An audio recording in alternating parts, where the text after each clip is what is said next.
Good afternoon or evening, AP Calculus students. So this is my Unit 4 packet video. This packet covers analytical applications of derivatives. So mostly stuff like first derivative tests where you do like the sign chart, things like that, and maybe some word applications of that sign chart. So that's largely what it is. We also do the sign chart for stuff like concavity. So that's for the second derivative. But yeah, that's how you do these problems. So let's look at the first few AP problems. The first one is a pretty standard first derivative problem. So they give you a function, let f be the function given by f of x is equal to 300x minus x cubed, of which of the following intervals is the function f increasing? So where is the function f increasing? Hint, this is basically where you do your first derivative test. Say method, first derivative test. And I'm not really writing many notes on this because you'll see a lot of the notes are based on the same process. A lot of the problems are based on the same process, but just like how you look or how you read the sign chart. So what's our first step for the first derivative test? Well, first I'm going to take my function and I'm going to take the first derivative. So step one is find critical points. To do that, we take my derivative, which is 300 minus 3x squared, and I set it equal to 0 or undefined, right? That is what I am supposed to do. So 300 minus 3x squared is equal to 0 undefined. In this case, it's impossible for it to be equal to undefined, so I just set it equal to 0. I'm going to solve for my critical point, so I solve for x, which means 300 is equal to positive 3x squared, which means 100 is equal to x squared, which means x is going to be equal to plus or minus the square root of 100, aka x is equal to plus or minus, so positive or negative 10. Right? Hopefully that makes sense for what this plus minus means. I'm just saying when I take the square root of something, notice this x here, it could be negative 10, it would equal 100, or positive 10 would equal 100. So x can be positive or negative 10. All right, positive or negative 10. All right, on which of the following intervals is the function f increasing? Okay, I found my critical points. Now, what are critical points? These are potential locations, or I'll say possible locations of maximums and minimums, but we don't know that yet, right? To figure all of this out and to figure where the function is increasing, we do my step 2, which is my sign chart. All right, let's sort of create my sign chart. So with our sign chart, I'm actually probably going to draw that right over here. So my sign chart is, and this is useful to write, I'm going to plot my first derivative. So I label that as my first derivative because I don't want to forget that. I'm writing and plugging stuff into my first derivative, right? We'll get to the second derivative. Right now, we're focusing on the first derivative. Well, what are my critical points? I plot negative 10 and positive 10.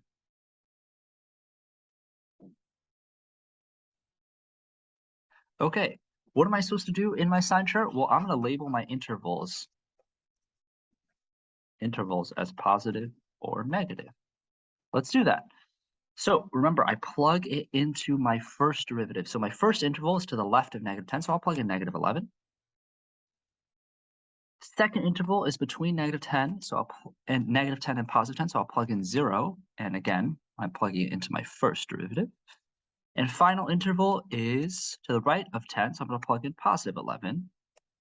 I plug this all into my first derivative. Well, what was my first derivative again? It was 300 minus 3x squared.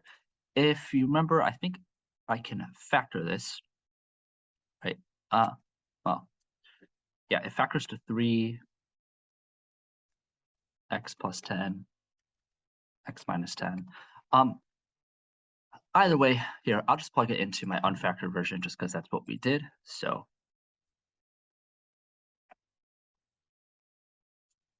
first I plug in negative 11. I'll let us know this is a negative number. So I'll say negative. So negative interval right here. When I plug in 0, that's 300 minus 0. 300 minus 0 is obviously going to be 300, so it's a positive number.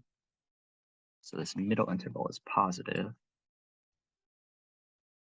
And finally, this right interval looks like it's also going to be negative. So it's negative. All right.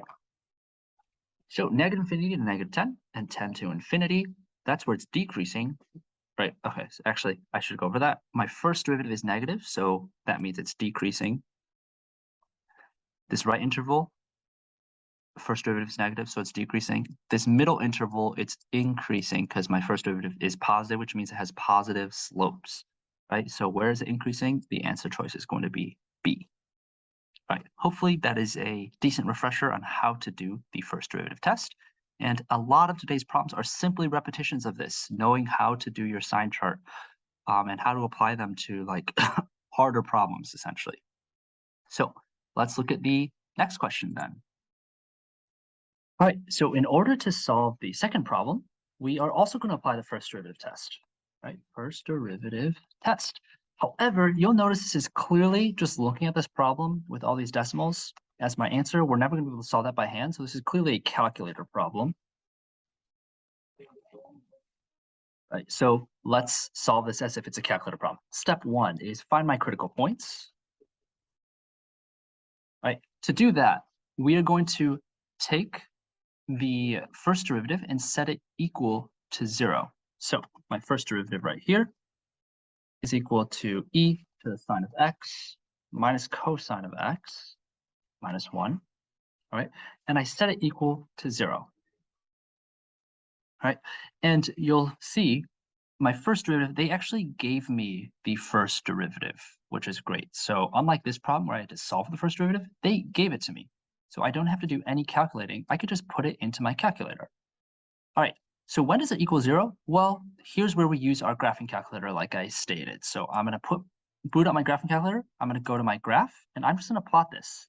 So you can see how I plot it. Second e to the sine of x minus cosine of x minus 1,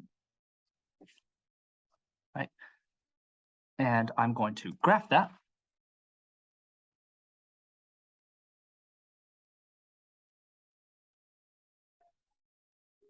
Cool. And let's zoom in a little bit so I can see this more clearly.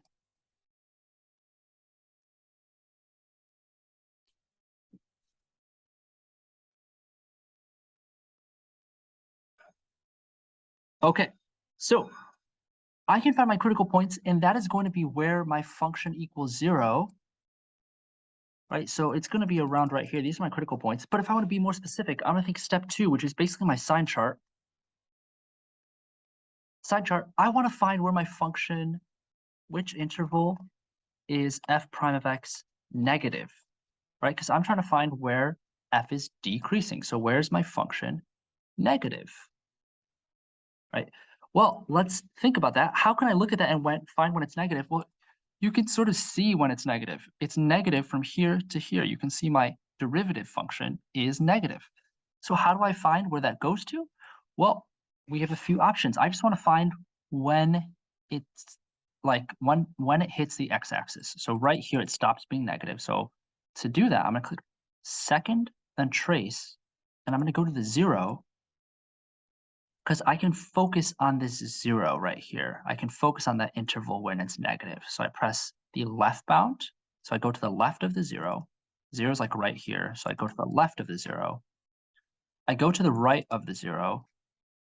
I guess where the 0 is, and I said it looks like it's right there. Excellent. My 0 is at 0.632.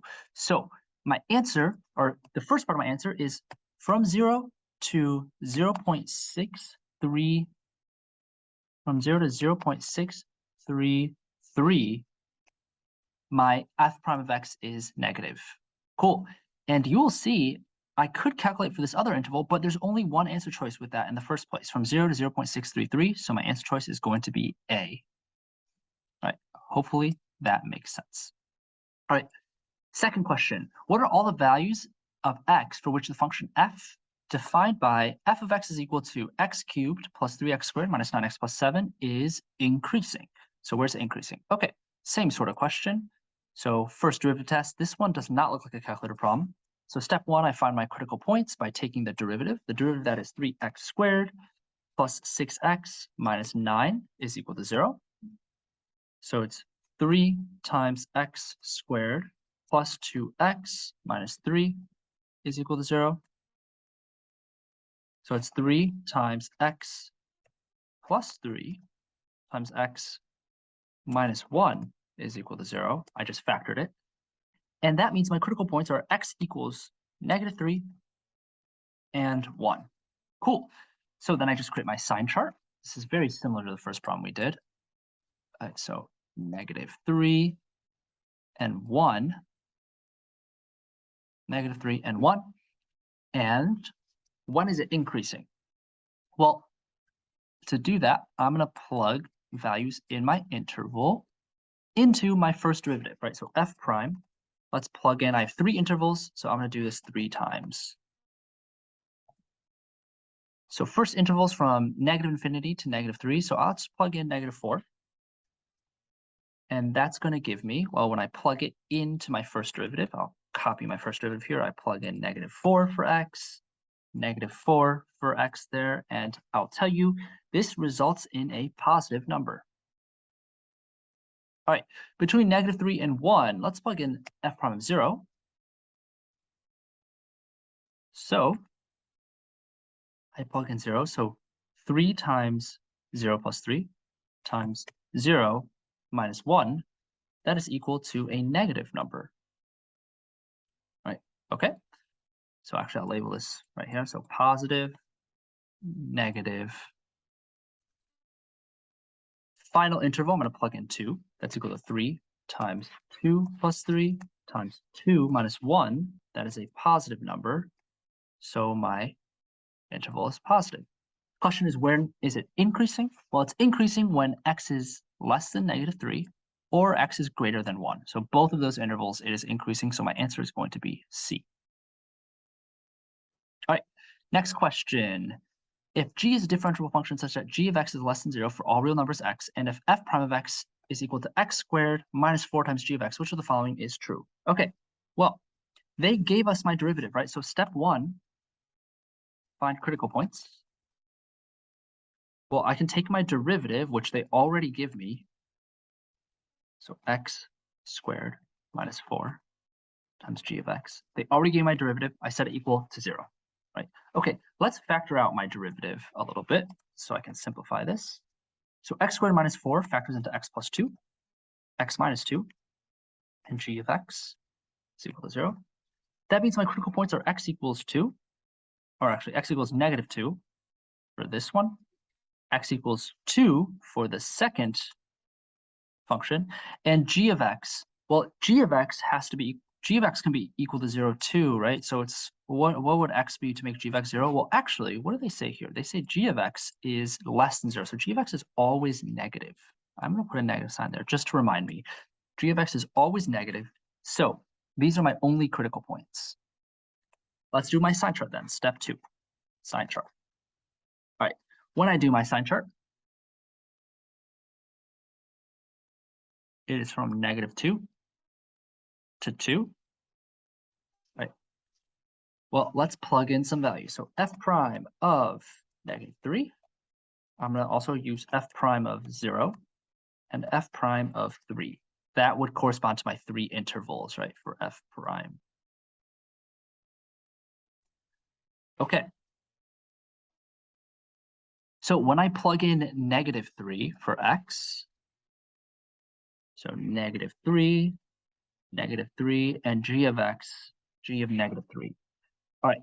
So you might say, okay, this is easy to solve for, except what is g of -3? I don't know how to numerically solve for that. Well, remember, what do they tell me? G of x is less than 0. G of x is always negative. So I don't actually care what number this is. All I care about is that it is always negative. So I'm just going to replace that g of -3 with just a negative number. So really, I have a negative times a negative number times another negative number. That's 3 negatives. So this interval here is negative. That is a negative sign. All right, next interval is going to be 0 when I plug in 0. So 0 plus 2, 0 minus 2, and g of 0. And remember, g can always just replace by any negative number because g of anything is negative. So I'm just going to erase it and make it negative. That means it's a positive times a negative times a negative. The two negatives turn into positive. So it's a positive number. So this middle interval is positive.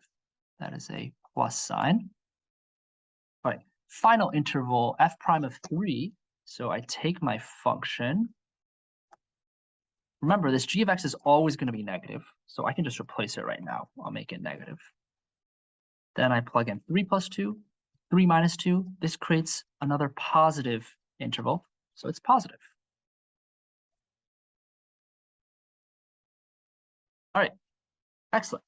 So I have a negative, positive, and positive. Let me erase this to make it a little bit nicer to look at. So positive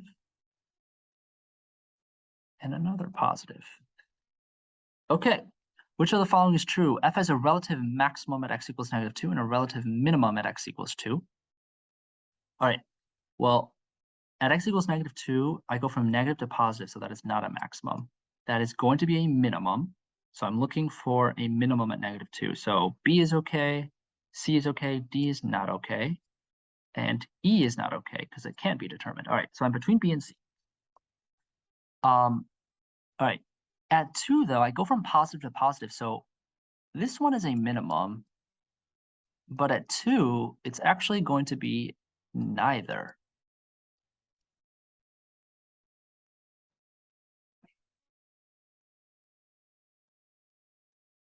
And as I'm looking at that, I realize that's not one of the answer choices. So I'm going to check my intervals again because I think I made a mistake on this last interval. 3 plus 2 is positive. 3 minus 2 is positive, but this g, I think I forgot this, is negative, which turns the whole interval negative. So I actually made a mistake right here. I'm going to erase this. This interval is negative, which means it's not neither. This is a maximum, right? Because my sign chart goes from positive to negative. So answer choice is going to be B. I have a minimum at negative 2 and a maximum at x equals 2. All right. The graph of y equals x cubed minus 5x squared plus 4x plus 2 has a local minimum at what? Okay, so first I look at these answer choices. I know automatically this is going to be a calculator problem. So we have a few ways to do this. Let's pull up the calculator. The easiest way is I'm actually just going to plot this. So x cubed, remember we have a lot of tools on the calculator, x cubed minus 5x squared plus 4x plus 2. I can graph that. And looks like I'm too zoomed in, so I'm going to zoom out a little bit. Let's zoom out right here. And where is there a local minimum? Well, I can see where the local minimum is, right? I didn't graph my derivative, so the local minimum is just straight up where it looks like I have a local minimum, which is right here. And remember, if I click second trace, I have a lot of options. I can choose to identify where there's a minimum. So I'm going to choose that minimum. I go to the left of the minimum, so that's my left bound. It can be anywhere to the left of it, or generally to the left of it. So I'm going to enter my left bound right here. The right bound is to the right of the minimum. So I go to the right of the minimum right there. My guess, I'm going to put this as close to the minimum as I can. So right there, that looks very close. And 2.86 is the x value. My y is negative 4.06. The closest answer here, I don't know exactly what was wrong with the answer choices, but the closest one and the only one that makes any sense is C. So 2.94, negative 4.05, you'll notice those are really close to the x and y value, right? There's really no other minimums on this graph, so that must be the right answer. And these other answer choices just aren't close at all. Right. Hopefully that makes sense. Another option, I just want to show another option you could do is, let's say you actually want to do some of the calc related. Remember, we could plot the derivative, right? The derivative would be 3x squared minus 10x plus 4. Right, so 3x squared minus 10 x plus 4. I graph that. And here, since I graphed the derivative, I want to see where it goes from negative, like on a sign chart, where it would go from negative to positive. So where does that happen? Well, it happens right here. My derivative goes from negative to positive. So I would trace my function. I want to find this point, right? So let's find that 0. Press enter. I go to the left of it. I go to the right of it. I guess right in the middle here. Boom, my 0 is at 2.86. Same deal. My answer choice would be C. All right, hopefully that makes sense. We're now going to move on to second derivative. All right, second derivative is very similar. So I'm going to say second derivative. Instead of finding increasing, decreasing, I find where it's concave up, concave down, and inflection points. Now, the steps are extremely similar, like I said. Step 1 is I find my possible inflection points, which is simply where my second derivative is equal to 0, right? 0 or undefined, technically. But remember, critical points is my first derivative. F prime is equal to 0. For inflection points, it's where my second derivative, F double prime, is equal to 0. Okay, hopefully that makes sense. All right, so what are the x-coordinates of my points of inflection? Okay, let's just do that. Let's find my possible inflection points. So first, to do that, I need to find two derivatives. So y prime is my first derivative. That's going to be 3x squared minus 30x plus 33. My second derivative is y double prime. That's equal to 6x minus 20. And I set that equal to 0, right? So 6x minus 20 is equal to 0. I realize I did the math wrong there. It should be 30. 6x minus 30 is equal to 0, which means 6x is equal to 30, which means x is equal to 5. All right, so my possible inflection points, this is only possible inflection points because it is at x equals, this is only possible inflection points. Let's go to my second step, which is my sign chart. When I do my sign chart, I plot down 5. And I'm going to plot my second derivative, right? So for each interval, let's choose an interval. I'm going to choose to the left of 5, I'm going to choose 1. And then to the right of 5, I'm going to choose 6. So let's plug those in. Y double prime of 1, so that's going to be 6 times 1 minus 30. Y double prime of 6 is 6 times 6 minus 30.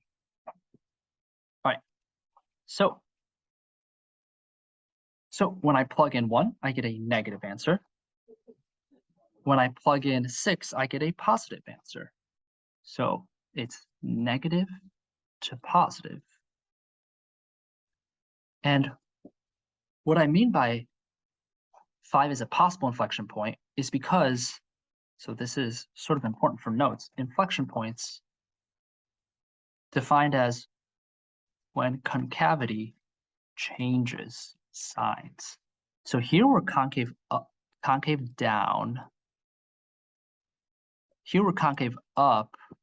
At 5, did I change concavity? Do I go from down to up or up to down? Yes, I do change from down to up. So x equals 5 is a point of inflection only because I actually did change my second derivative. So it's either going to be b or e, right? One of those. How do I identify whether it's b or e? Well, it looks like their y values are different. To find the y value, I'm just going to plug it into my equation here. So y is equal to, instead of x cubed, it's 5 cubed minus 15 times 5 squared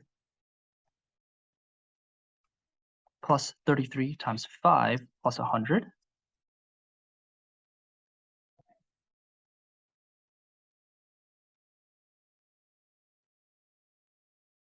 All right, when I erase that, I get 15. So this evaluates to 15. So my answer choice is going to be E.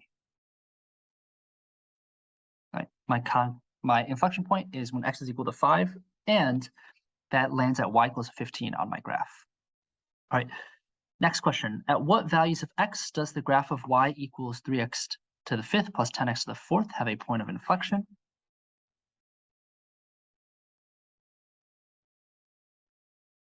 Well,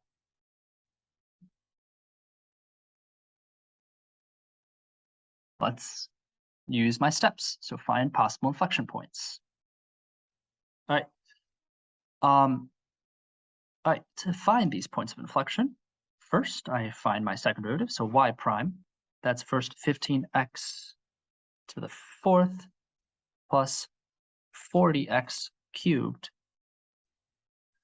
Then I find my second derivative, so y double prime is equal to 60x cubed plus 120x squared.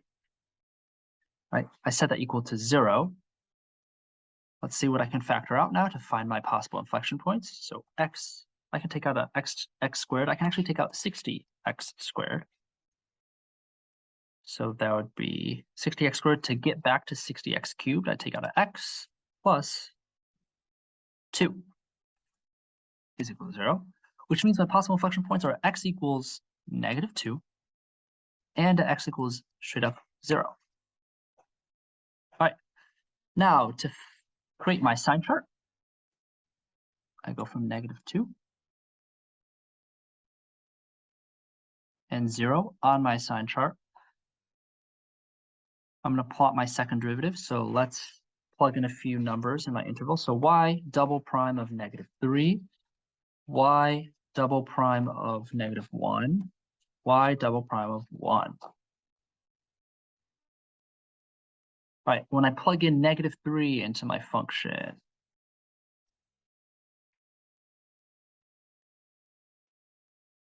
into my second derivative, I get a, let's see, so this would be positive, negative. I should get a negative number. So this interval here is negative.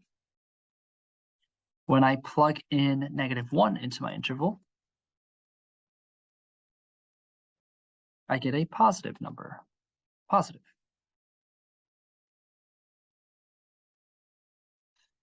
When I plug 1 into my function,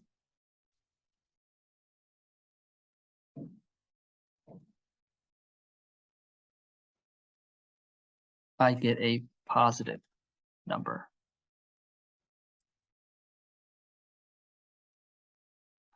So at which values do I have a point of inflection? Well, -2, because I changed concavity. So I'm going to call this POI, point of inflection. And how about at 0? Is this a point of inflection? Well, although my second derivative is equal to 0, it goes from positive to positive, so it doesn't actually change concavity. So the answer is -2. Only at -2 is that considered a point of inflection. All right, next question. Let f be the polynomial function with f prime of x at selected values of x in the table above. Which of the following must be true for -2 to 6? Okay, so this is my first derivative. So let's think about this. This is my first derivative. Let's go through each answer choice systematically. The graph of f is concave up. Well, for f to be concave up, that means, and I'll actually type this, for f to be concave up,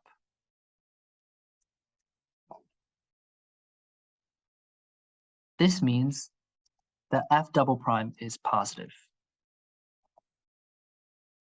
That means the first derivative is increasing, right? Well, let's look at my first derivative here, f prime of x. Is it increasing? It go from 3 to 1 to 4 to 7 to 5. It's not increasing, right? It's going up and down. So it's both increasing and decreasing. That means it's concave up and concave down, so it cannot be A. It's not just concave up. All right, next question. The graph of f has at least 2 points of inflection, right? 2 points of inflection. That means my second derivative changes signs 2 times, right? I go from concave up to concave down, or concave down to concave up. That happens 2 times, right? So if f double prime changes signs 2 times, that means f prime changes from increasing to decreasing, or vice versa, 2 times. Right, and let's see if that is the case. Well, f prime of x here, from 3 to 1, it's decreasing. Then from 1 to 4, it's increasing. So I'm going to put a D for decreasing, I for increasing. Okay, that is actually a point of inflection, right? Because my second derivative will have changed signs.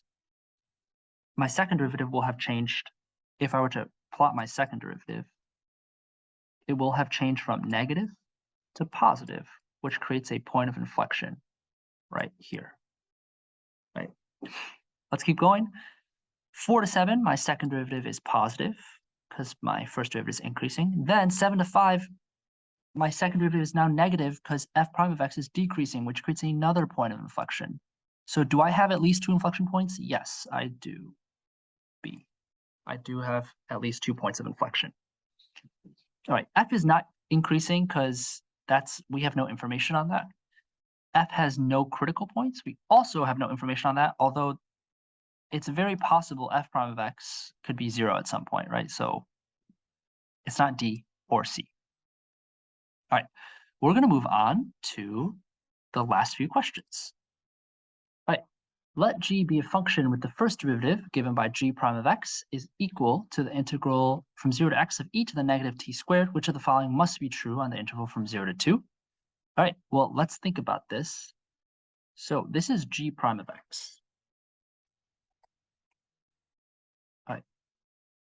For g to be increasing, which I'm increasing or decreasing looking at this, that depends on whether g prime of x is positive or negative. So I'm going to write out if g prime of x is positive, that means g is increasing. If g prime of x is negative, that means g is decreasing. Right? Hopefully that makes sense. All right. For g to be concave up or down, which is what the second one says, that means I'm looking at g double prime of x. If g double prime of x is positive, that means g is concave up. If g double prime of x is negative, that means g is concave down. Right? So let's fill in the blank, because I know g prime of x is this integral, right? This integral. So if g prime of x, basically I'm asking if this integral is positive. So this integral is from 0 to x of e to the negative t squared dt. If this integral is positive, g is increasing. If this integral is negative, g is decreasing. Okay, then I take the derivative, the second derivative. So I take the derivative of g prime of x. Well, remember, if I take the derivative of this, g double prime of x,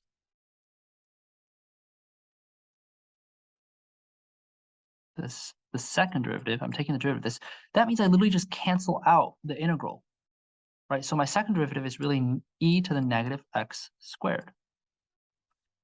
So if g double prime of x is positive, I'm really saying if e to the negative x squared is positive. If g double prime of x is negative, I'm really saying if e to the negative x squared is negative. All right. All right. So let's solve and see whether g is increasing, decreasing, or concave up and concave down.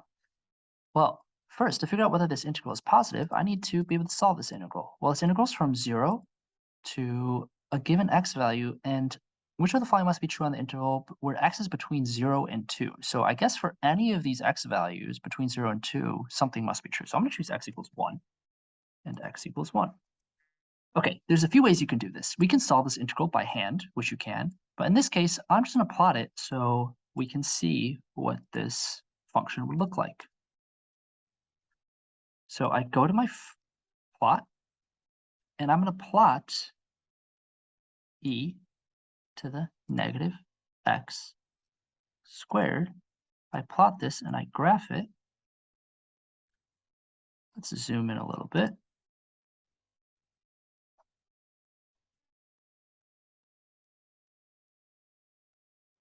And I'm thinking about the integral from 0 to 1. All right. Well, my integral from 0 to 1, I don't know exactly what it is, but I know it's positive, right? Because this is positive area. So I'm just going to say g is positive. This integral is positive, therefore g is increasing. All right. Now, let's also take a look. I remember I plotted this function, right? So if this function itself is positive at 1, well, where is 1 again? Let me trace and find 1. At x equals 1, I'm right here.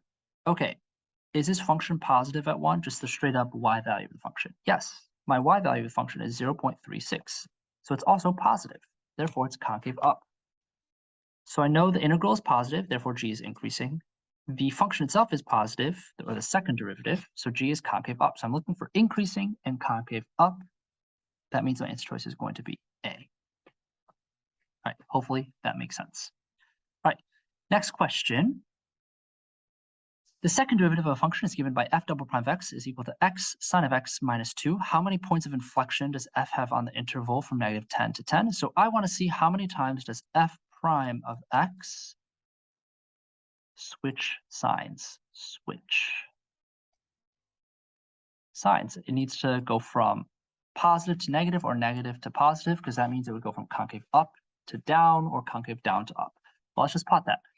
X second, or not second, just sine of x minus 2.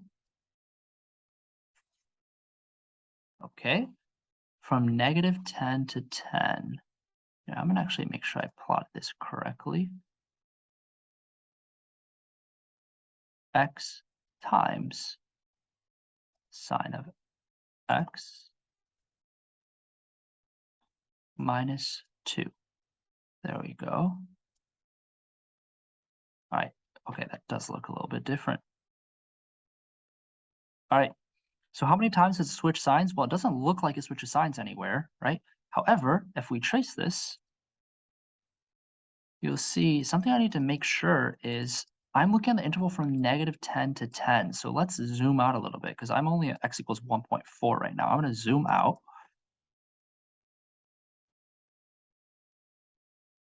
Zoom out right in the middle here. Okay, so we can see it looks like I do cross this x-axis a few times, but where? So I'm crossing the x-axis here at -6, so that counts, so that's once. And 2 times here, and then you can see another 2 times I switch signs right here. So it looks like 4 times total I have points of inflection, right, where my function switches from concave up to down or down to up. Okay, hopefully that makes sense. We are now going to skip ahead to sketching derivatives. All right, so in terms of sketching derivatives, there's really only one concept or set of rules that we need to follow. Remember, so if I have a graph of f, of a function f of x, the central concept I need to know is that my graph of my derivative simply plots the slope of my original function of f of x as y values. So actually, I'll write it this way. Y values of f prime of x equals the slopes of f of x, right? So whatever the slopes are of this, I plot it as y values on my derivative, right? Same thing with the second derivative. The y values of my second derivative are my slopes of the first derivative, right? Okay. Then let's take a look at this. So the graph of the function f is shown above. Which of the following could be a graph of the derivative f? Okay, perfect. So I'm given f and I want to graph f prime.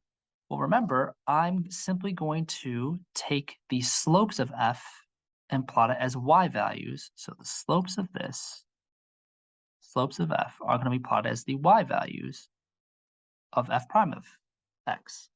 Right, well, what are the slopes here? I'm going to break this up into like two parts, right? Because the slopes to the left of this part are positive, and the slopes to the left of, or to the right of this part are negative, right? Because it goes from increasing to decreasing. So I'm looking for positive y values, then negative y values. Well, which one of these graphs has positive, then negative y values? Okay, A has positive y values. Notice all these y values are positive, then all these y values are negative. They're below the x-axis. Okay, not B. E also does have positive to negative y values. C is the opposite of what we're looking for, so not C and not D. All right, so now I'm between A and E. Well, let's analyze and be a bit more nuanced. All right, let's look at the slopes here. The slope at this point A here, it's almost a flat line. So my slope is almost 0, which means I would expect my y values to be 0. Well, at A here, notice my y values are close to 0. Whereas for E, my y value is actually very positive, the most positive out of the whole graph, which means I would expect, if this was the right one, I would expect a really positive slope. So I would expect my function to look more like that, not like this where it flattens out. So my answer choice is going to be A. All right, let's move on. Graph of f prime here. The graph of f prime, the derivative of the function f, is shown above. Which of the following statements must be true? All right, f has a relative minimum at x equals -3. Okay, so if f has a relative minimum at x equals -3, that is true because I go from negative to positive, right? My first derivative goes from negative to positive. Notice these are negative y values, then positive y values. So actually, that was sort of a very concise answer. I didn't explain much, but I do have a relative minimum. Well, do I have a point of inflection x equals -2? Let's put this into mathematical terms. If there's a point of inflection, that means my second derivative changes signs. Well, this is a graph of my first derivative. So my second derivative is the slope. Actually, I'm going to type this here. Slope of my first derivative. Okay, well at -2, which is right here, does the slope of my first derivative change? Well, I go from positive to positive, right? Positive to positive, my slope has not changed. So it's not going to be a point of inflection. All right, third one, the graph of f is concave down from 0 to 4. That means I'm looking at my second derivative as well. And I would expect my second derivative, which is the slope of my first derivative, I would expect it to be negative. Right? For something to be concave down, my second derivative must be negative, so my slope of f prime of x must also be negative. Well, let's take a look. From 0 to 4, my slope is indeed negative the whole time. So my answer choice is E, 1, and 3. All right, next question. The graphs of the derivatives of the functions f, g, and h are shown above. Which of the functions f, g, or h have a relative maximum on the open interval from a to b? Well, for it to be a maximum, I'm going to look at my first derivative. And I expect my first derivative to go from positive to negative.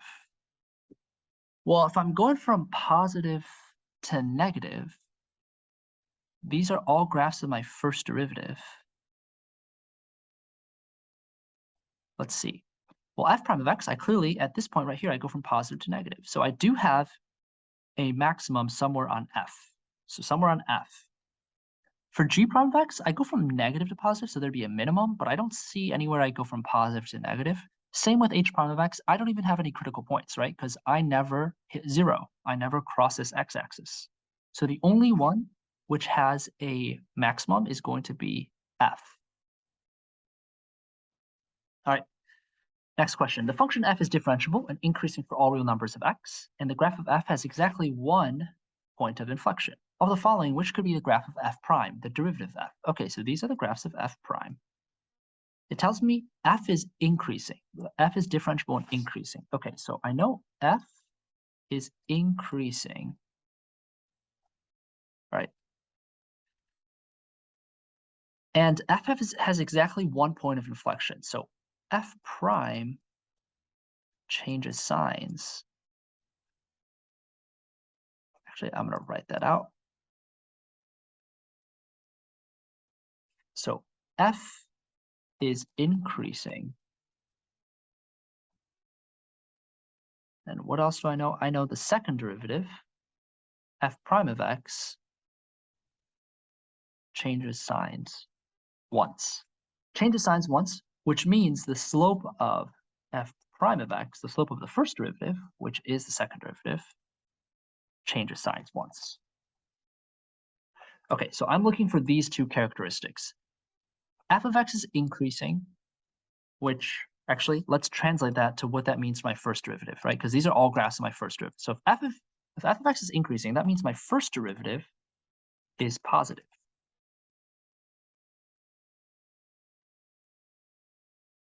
If f double prime of x changes signs once, that means the slope of f prime of x changes signs once. So I'm looking for these two characteristics in f prime of x. I'm looking for f prime of x to be positive. All right, let's first look for where f prime of x is positive. Okay, in A, it's positive. C, no, I can see it's negative right here. E, it's positive. B, nope, it's negative right there. And D, no, it's negative right here. So I'm between A and E. All right, the slope of f prime of x changes signs once. Well, okay, for A, my slope is negative here, then it's positive here, so it looks like it's going to be A. Let's confirm though with E, the slope of f prime of x, good. It does change signs, positive to negative to positive, but it changes signs twice, so that'd be 2 points of inflection. Here, they specifically ask for 1 point of inflection, so my answer choice is going to be A. All right, next question. The figure above shows the graph of f prime, the derivative of the function f, for negative 6 to 8. Of the following, which best describes the graph of f on the same interval? All right, well, this is the graph of f prime. So they're saying, do I have minimums or maximums? Well, first, let's decide whether each is a minimum or a maximum. So first here, I go from positive to negative, so that is a max. Here I go from negative to positive, that is a minimum. Right, so it looks like I have one max and one minimum. Notice right here, I go from negative to negative, so that's neither, not a minimum, nor is it a maximum. Okay, so it's not going to be this one, C, D, or E. Those are all incorrect. Okay, next, I asked for how many points of inflection I have. Well, how would I think about points of inflection? I'm going to think about f double prime of x, changing signs. That means the slope of f prime of x changes signs. Right, the slope of f prime of x changes signs. All right, so the slope of f prime of x changes signs. How many times does that happen? Well, let's see. The slope here is negative, and it continues being negative, so it doesn't change signs there. All right, well, it does happen here. It changes from negative to positive. So once it changes signs again here, the slope changes, and here. So 1, 2, 3 points of inflection. That means my answer choice is going to be of A. Okay, last question of this section. The graph of a twice differentiable function f is shown above. Which of the following is true? Okay, so this is f. All right, and they asked me about f of 1, f prime of 1, f double prime of 1. Okay, so I know f of 1 is 0, right? You can see here it's right on the x-axis, so f of 1 is 0. F prime of 1, that's the slope of this graph. The slope at this point is positive. You can see my function's increasing. Okay, then my second derivative, f double prime of 1. Well, this function is concave down. You can see how it's the function itself, the rate of change of the slope. My slope starts as positive and then it flattens out. So the rate of change of the slope is decreasing. The second derivative is negative. It's concave down. Also remember, anything bowl-shaped like this, upside down bowl, is concave down. Okay, so which one of these orders correctly? So my least should be f double prime of 1, so it's not C, B, or A. In the middle, I should have f of 1, because that is 0. And the highest I should have is f prime of 1, because that is positive, so my answer choice is D. Cool. Finally, we're in our last section, which is the optimization problems. All right, optimization problems have generally a few set steps.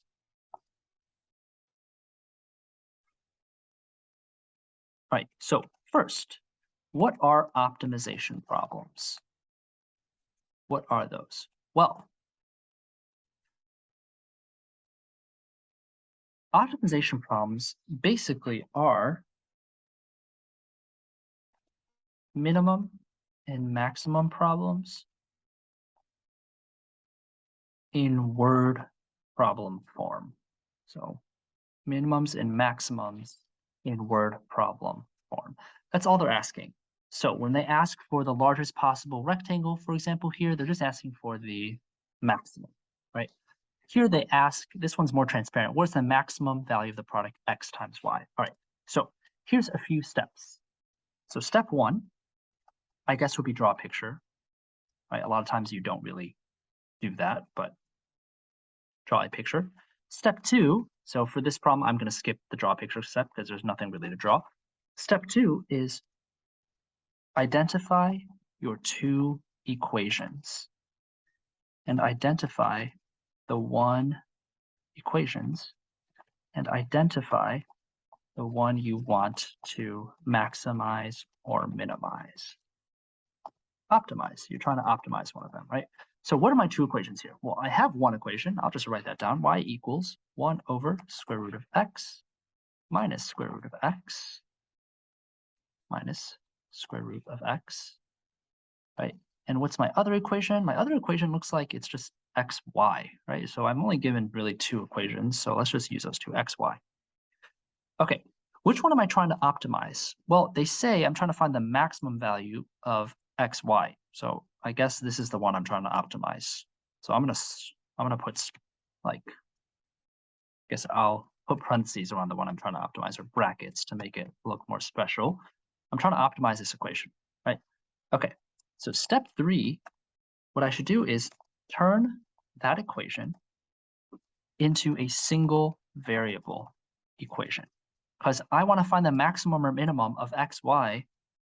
However, I can't really take the derivative of xy to find the maximum or minimum because there's two variables. So how do I replace one of these? Well, you use your other equation to do that. If I know y is equal to 1 over square root of x minus square root of x, then I could change this equation. Instead of xy, it's simply going to be x times 1 over square root of x minus square root of x. Right, so that's my new equation. So it's no longer xy, it's x and then this whole thing. Hopefully that makes sense. All right.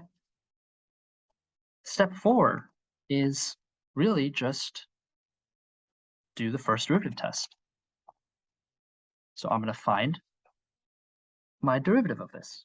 Well, to find my derivative of this, let's name this function f is equal to this. And I'm going to simplify this so I can take my derivative. So I'm going to distribute the x. So it's really x over square root of x minus x times square root of x, which is, and we need to know how our square roots deal here. So that turns into x to the 1/2 minus x times x to the 1/2. And we can simplify this. We can continue simplifying this. X to divided by x to the 1/2, that's really x to the first power divided by x to the 1/2 power. So that just turns into x to the 1/2 minus x times x to the 1/2. Now that's minus x to the 3/2. All right, so this is my function, x to the 1/2 minus x to the 3/2. I can take the derivative of that now. First derivative test. My derivative of that is going to be 1/2 x to the negative 1/2 minus 3/2 x to the 1/2. All right, to find my first derivative, I set this equal to 0, and I solve for x. So I will show a few steps on how to do that. First, let's move this to the other side. So I have 1/2 x to the negative 1/2 is equal to 3/2 x to the 1/2. And I'm going to turn this back into square roots to make this easier to deal with. So first, 1/2 x to the negative 1/2. I'm going to move this down. So that's x to the positive 1/2 is equal to 3 over 2. This x to the 1/2, that can be moved out top, x to the 1/2. All right, I just want to solve for x, right? I'm solving for when x is equal to 0. So when I have this, personally, I see I can cross multiply, right? So I'm going to multiply 2x to the 1/2 by 3x to the 1/2.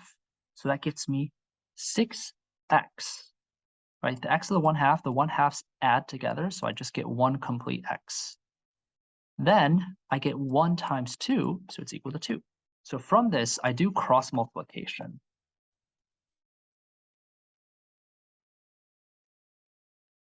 To get 6x is equal to 2, which means x is equal to 3. All right. Since that is my only critical point, I can assume x equals 3 is a maximum, and they want me to find the maximum value of the product x times y. Well, x is equal to 3, I already know that. How do I figure out what y is equal to, right? I want to figure out what x times y is equal to. How do I figure out what y is equal to? Well, y, remember, is equal to this whole thing. So my equation is actually this. So I'm going to copy and paste this. Remember, x is equal to 3, so it's 3 times 1 over square root of 3 minus square root of 3. Okay, so I have my answer here, negative 3.464. And immediately, I am looking at this and thinking I'm in a mistake because my answer is negative. So I just looked back. I made this mistake here. X is not 3, x is 1/3. So apologies for that. Assume x over 1/3 is a maximum. So it's really not 3, it's 1/3 over 1 over square root of 1/3 minus 1/3. All right, there we go. I have a positive number here because all these answers were positive. Okay, which one of these answer choices matches with this? I'm just going to plug my answer choices in a calculator. So 1 over 9. Okay, that does not match that. Let's look at answer choice B. It's square root of 3 divided by 9. Not quite. Next one, 2 square root of 3 divided by 9. That does match with this, 0.38. So this is my maximum value because my maximum was that x equals 1/3, which means my xy product is equal to this whole thing, 0.38, which matches my answer choice, 0.38. All right, excellent. Hopefully that makes sense. Finally, this is the last one I'm going to do. I'm actually going to have a skip this problem right here, so don't worry about that one. I gave credit to everyone regardless of that problem. So what is the largest rectangle that has space on the x-axis and its 2 vertices on the parabola y equals 6 minus x squared? So let's try the steps. This is an optimization problem, right? So step 1, remember, is draw a picture. Well, this one, they already gave us a picture, so I don't need to draw anything. Step 2. After drawing a picture, I'm going to identify my 2 equations and identify the one you want to optimize, which is maximize or minimize. Okay, so what are my 2 equations? Well, one of my equations is clearly y equals 6 minus x squared, y equals 6 minus x squared. And the other equation is harder, right? Because I'm trying to find what is the area of the largest rectangle. So my other equation is about area. So area is base times height. So that would be my other equation. But let's think about what base times height really means. What is my base? What is my base here? Well, this is an x value. That's my x value. That means my base goes from x to negative x. So my base is really 2x. Right? It's 2 of the x's. So I'm going to write that here. My base is 2x. All right, what is my height? Well, my height is dictated by this equation, by y, right? So my height is really just y. So my rectangle, my base height equation, is really 2x times y. Cool. Step 3, take that equation, and I'm going to especially identify this equation by putting it in brackets. Take that equation and turn it into a single variable equation. All right, so I am turning it into a single variable equation. All right, so my equation is 2x times y.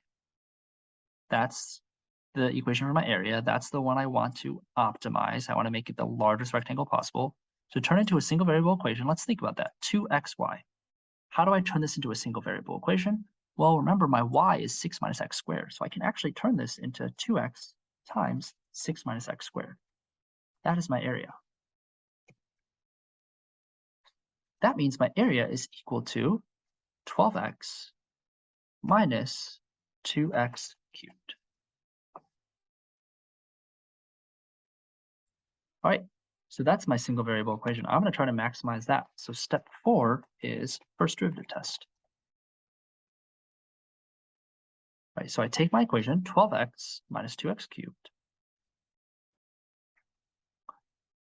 and I'm going to take the derivative of this to do my first derivative test. So area prime is going to be 12 minus 6x squared.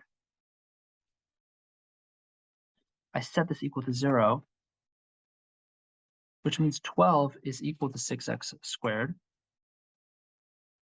which means 2 is equal to x squared, which means x is equal to square root of 2, and specifically it could be positive or negative square root of 2. So I'll say positive square root of 2 or negative square root of 2. Positive root 2 or negative root 2. All right. So these are my x values, which makes sense. You could imagine here, my x value right here is positive root 2, negative root 2. These are my only options, so these are my maximums. What I'm going to do now, what I'm going to do now is figure out what my actual largest area is. Well, remember, what is my area equation? My area equation is this right here. Area is equal to 12x minus 2x cubed. All right, so I'm just going to plug in my root 2. So it's area is equal to 12 square root of 2 minus 2 square root of 2 cubed. And let's simplify this, right? So this doesn't look like my answers yet, but I can simplify this. 2 times square root of 2 cubed, so that's square root of 2, times square root of 2, times square root of 2. Right, 3 of these square root of 2's. Square root of 2 times square root of 2 is just 2, so it's really 2 times 2. This just combines to be 2. 2 times 2 is 4, so it's 4 root 2. 12 root 2 minus 4 root 2 is 8 square root of 2. So my answer is, when I identified my x as my maximum, the area of that turns out to be 8 root 2. All right, hopefully that makes sense for my optimization problems, and it follows those set of steps. Okay, I'm going to skip this problem and then jump straight to the first view response problem. And I'm going to show the work for this one quickly. So you should read the problem. I'm just going to tell you the data to estimate the rate at which the number of gallons of apple juice in the tank is measured at time 10 days. Well, that's going to be our average rate of change formula. So that is going to be f of b minus f of a over b minus a, specifically at t equals 10 days. At t equals 10 days, I'm going to use the points 8 and 12 to estimate 10, right? So it's going to be 12 minus 8, f of 12 minus f of 8. Right, that means it's divided by 4. F of 12 is 10, minus f of 8 is 9, so that's equal to 1 over 4. 1 over 4, if you have this as your answer, that would actually not be correct yet, because you need to include units, need units. And you might be like, okay, what are my units? The units are hard for me. Well, just think about what the units are separately, right? So for this f of b minus f of a column right here, you're looking at from this column, the units was always gallons, right? They said it was gallons. So it's f of b minus f of a gallons. B minus a, you're looking at the time days here, really. So the unit was always days, which means if you carry along your units, so it's f of 12 minus f of 8 gallons over days, which means it's 10 minus 9 gallons over days, which means it's 1 over 4 gallons over days. And that was a weird way to write it. gallons over days. So your final answer is really 1/4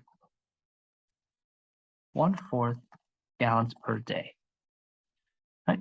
Hopefully that makes sense. Cool. For time 0 to 12, is there a time t at which the average or at which the derivative is equal to 2/3? Well, what would you do here? So you were asked to prove a rate of change, a IROC exists. How do we do that? We only learned one way to do this. To prove a IROC exists, we're going to use mean value theorem, right? Remember, mean value theorem says that a derivative, so it says that actually, if a function is differentiable, I can apply mean value theorem. And by applying mean value theorem, I guarantee this to be true. I guarantee my instantaneous rate of change to be equal to my average rate of change somewhere in the function / interval, function or interval. All right, so f prime of c, we said, or in this case I use a prime of t, but same idea, my derivative is 2/3. 2/3 is equal to my average rate of change. So basically, how can I prove this? Well, I need to find an average rate of change to be equal to 2/3, right? So does that happen between 0 and 12? Well, let's try. F of 12 minus f of 0 divided by 12 minus 0. Does that equal to 2/3? That's what I'm asking. Is it equal to 2/3? Well, let's continue solving this. F of 12 minus f of 0. F of 12 is 10. It says it's 10. F of 0 here says it's 2. Divided by 12 minus 0. So 10 minus 2 is 8. Divided by 12 minus 0 is 12. So 8 divided by 12 does simplify to 2/3. Right? So yes, it's no longer a question mark. It is yes. Is there a time t at which the instantaneous rate of change is equal to 2/3? Yes, there is a time t when a prime of t is equal to 2/3 because my function is differentiable and I can apply mean value theorem. This theorem shows that my AROC is equal to 2/3,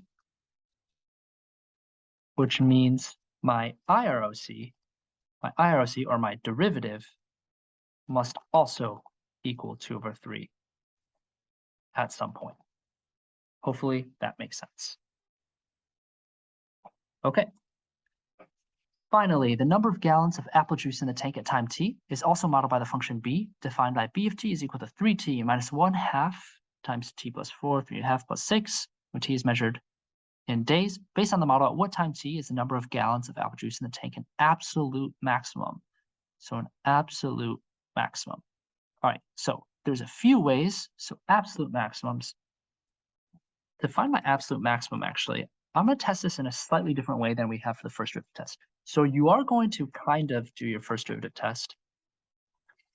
The reason I say kind of is you're just going to test straight up, plug in your critical points and endpoints to see which is the highest. That's how you find your absolute maximum. So let's first find my critical points.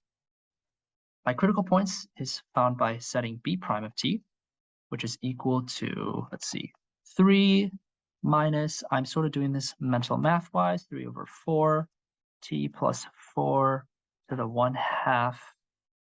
This is a chain rule, but when I multiply by the derivative of the inside, it's just multiplied by 1, so nothing changes.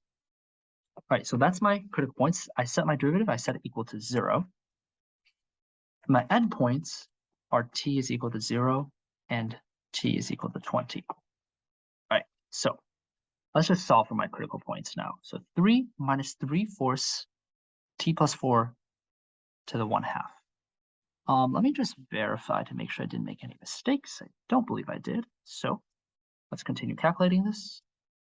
I'm going to take my equation. I'm going to move this 3/4 t plus 4 to the 1/2 to the other side. All right, I'm going to multiply then, or divide both sides by 3/4. So that's going to turn the equation when I divide both sides by 3/4 into 4 on this side, and then obviously nothing on this side because I got rid of it. Something to the 1/2 power. So that really means it's the square root of t plus 4. That means 16 is equal to t plus 4, which means t is equal to 12. So my critical points are t is equal to 12, and my endpoints are t is equal to 0 and t is equal to 20.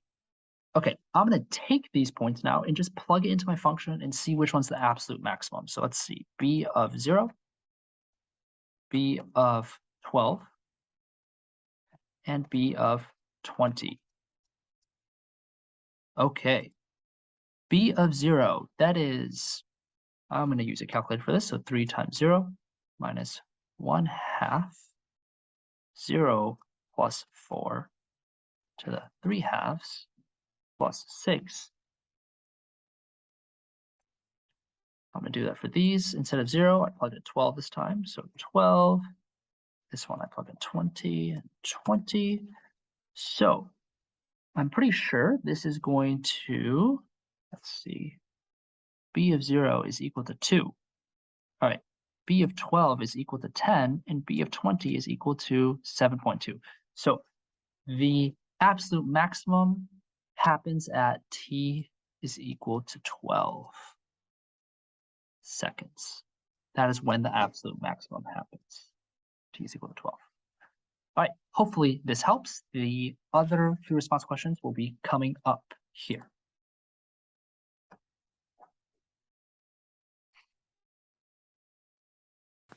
All right, this is number 3 from the 2012 Calc AB and Calc BC exams. And it's one of those where they give you a graph and define some function and ask you questions about it. So the function is g of x equals the integral from 1 to x of f of t dt. And the first question we need to answer is g of 2. So g of 2 is the integral from 1 to 2 of f of t dt. And what's a little annoying is that it's not that full triangle there. It's just this little part.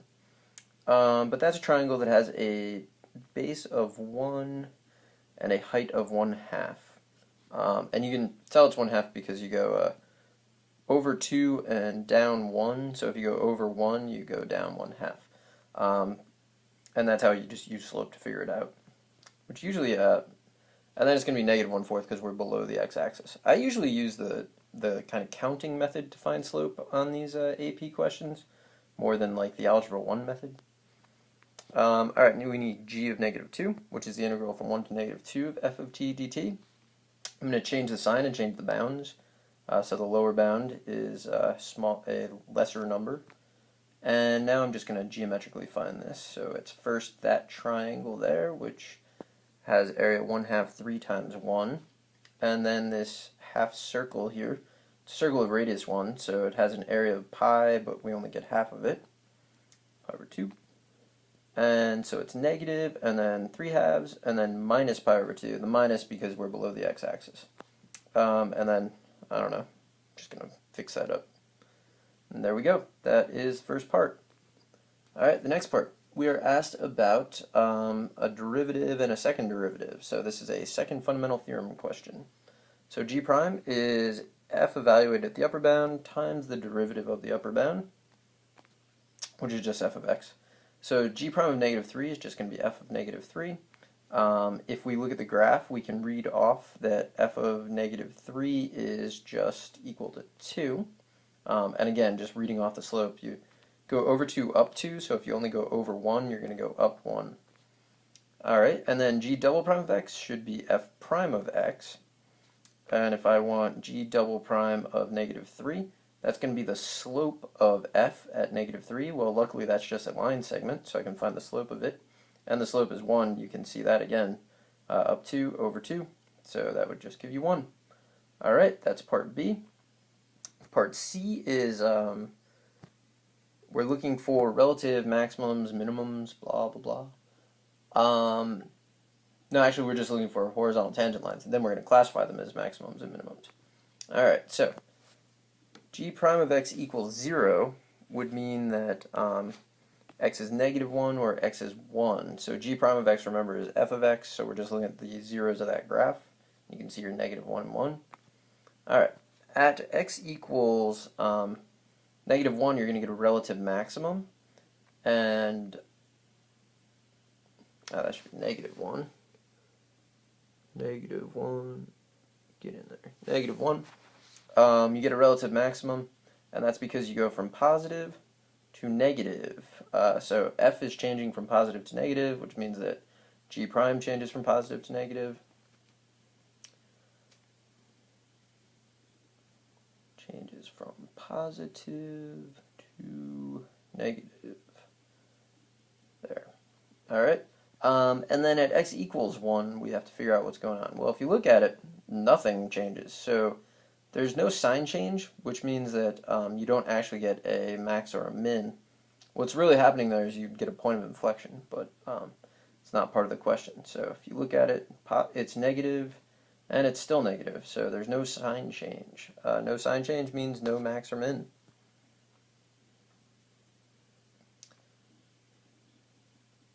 All right. And then the final part is we are looking for points of inflection. So the points of inflection of g of x are going to be the relative extrema of g prime of x, and g prime of x I know is f of x. So I look at the graph and I see at x equals -2 there's a relative max, at x equals 0 there's a relative min, and at 1 there's another relative maximum. So just going to list those values. -2, 0, and 1. And then I'm just going to summarize. Therefore, g of x will have points of inflection at those x values. Alright, so that was a pretty standard issue question, and I hope you found this helpful. Good luck. Alright, this is question number 3 from the Calc AB and Calc BC exams from 2014. And it's one of those where you're given a graph of the derivative and you got to figure all kinds of stuff out. So the first thing we got to do is find g of 3, where g of x is defined to be the integral from -3 to x of f of t dt. So this is going to be a geometry problem, really. So g of 3 is the integral from -3 to 3 of f of t dt. And let's look at the picture. So that area right there is 6 because it's half of a rectangle that has an area of 12. I'm going to draw 2 lines here. So there and there.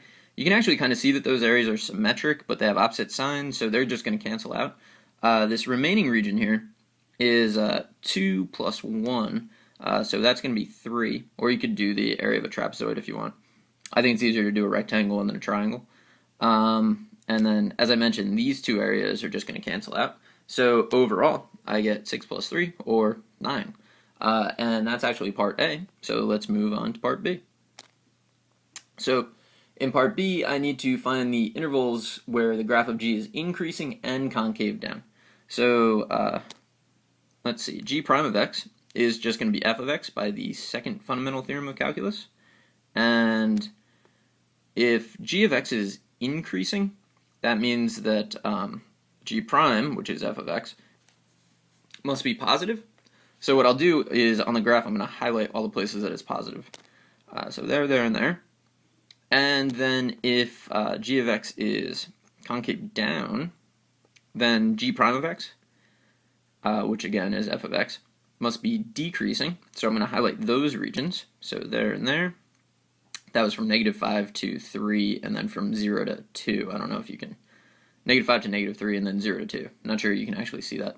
Probably can. I don't know. Anyway, so combining that information, therefore, g of x is increasing and concave down on the intervals -5 to -3 and 0 to 2. So that one's not so bad. Mostly second fundamental theorem, and then just understanding the relationship between a first derivative and the functions, whether it's increasing, decreasing, and whether it's concave up or down. Let's look at C. So in question C, we're given a new function, which is related to the previous function. So h of x is g of x over 5x. And then we're asked to find h prime of something. So it's going to be the quotient rule. You could actually factor out 1/5 and make your life easier, but I chose not to because, why make life easy? So it's bottom, and then derivative of the top is g prime of x, and then minus top, and derivative of the bottom will be 5. So you can see I got 5s all over the place that I didn't need, and then bottom squared. Okay, so now I need the values to plug in. I know that g of 3 is 9 because I found that before. Actually, if you had gotten that wrong, you just have to use the value that you got there anyway, but I got 9, and I'm pretty confident. G prime of 3, you can just read off the graph because that's f of 3. And f of 3, if you look, you end up at -2. You could write the equation of that line and then plug in 3, but you're always just going down 2 over 1. So if you start at 0, 4, and keep doing that, you're going to end up at -2. And now we can plug in.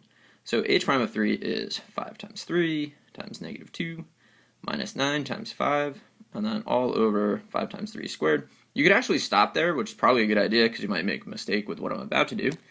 But if you want to live on the edge, we can write -75 over 225, and then if you really want to go crazy, you could simplify that to -1/3. But the answer in the box is an acceptable answer, so you might as well stop there. All right, let's take a look at the last part of this question. They define another function for us. So in this case, p of x is f of x squared minus x. So this one's going to test our knowledge of the chain rule.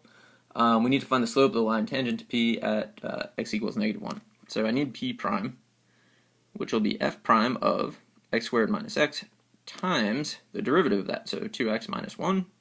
And now it's a plugging in problem, so p prime of -1 will be f prime of 2 times -3.